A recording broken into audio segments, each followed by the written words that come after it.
اعوذ باللہ من الشیطان الرجیم بسم اللہ الرحمن الرحیم السلام علیکم ورحمۃ اللہ وبرکاتہ۔ میرا نام مصباح ہے اور میں آپ کو خوش آمدید کہتی ہوں اسلام از دا پاتھ میں۔ سب سے پہلے درود السلام، اللہم صلی علی محمد وعلی آلہ وصحبہ وسلم۔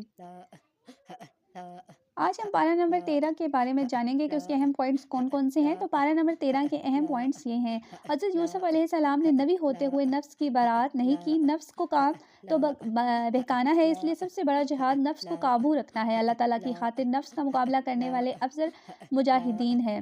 حضرت یوسف علیہ السلام کی صفات میں مکین، امین، حفیظ اور علیم تھے اور کبھی انہوں نے وقت کو ضائع نہیں کیا۔ حضرت یوسف علیہ السلام کے سرزمین مصر میں اعلیٰ اختیارات عطا فرمائے۔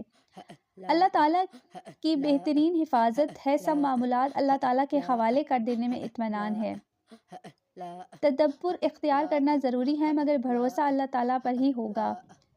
نظر لگنا برحق ہے۔ یعقوب علیہ السلام کو اس کا ڈر تھا، اس لیے بیٹوں کو دروازے سے گٹھا داخل جانے سے منع فرمایا۔ نظر بد دیوانہ کر سکتی ہے یا موت تک لے جا سکتی ہے، اس لیے نظر سے بچنے کے لیے مسنون اذکار پڑھیں۔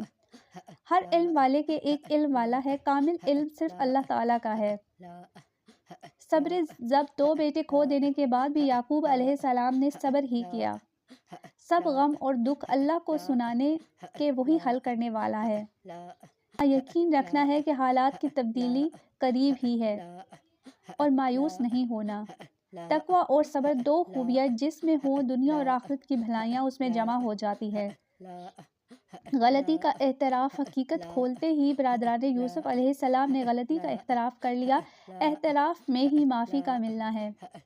قدرت کے باوجود بدلہ نہ لینا پیغمبرانہ اخلاق ہے۔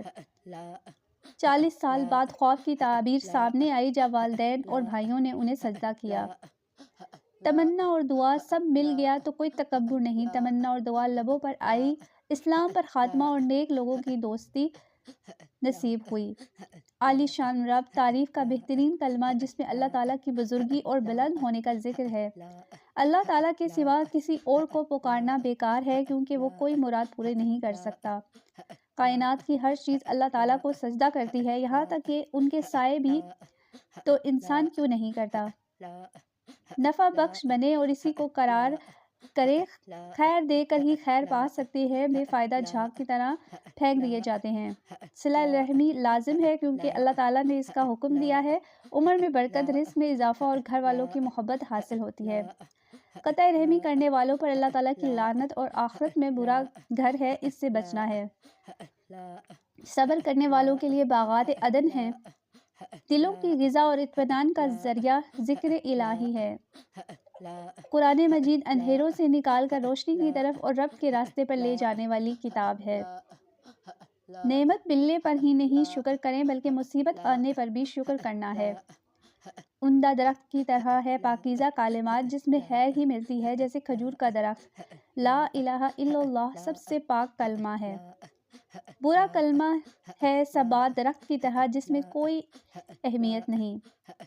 ابراہیم علیہ السلام نے دعا کی، روحانی، جسمانی اور جذباتی سب ضرورتوں کے مطابق شرک سے بچنے اور نماز قائم کرنے، دلوں میں محبت پیدا کرنے اور پھلوں سے رزق ملنے کی دعا۔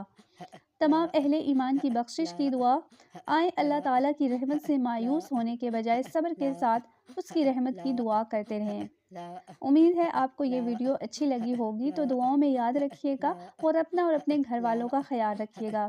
جزاک اللہ خیراً کثیرا۔ السلام علیکم ورحمۃ اللہ وبرکاتہ۔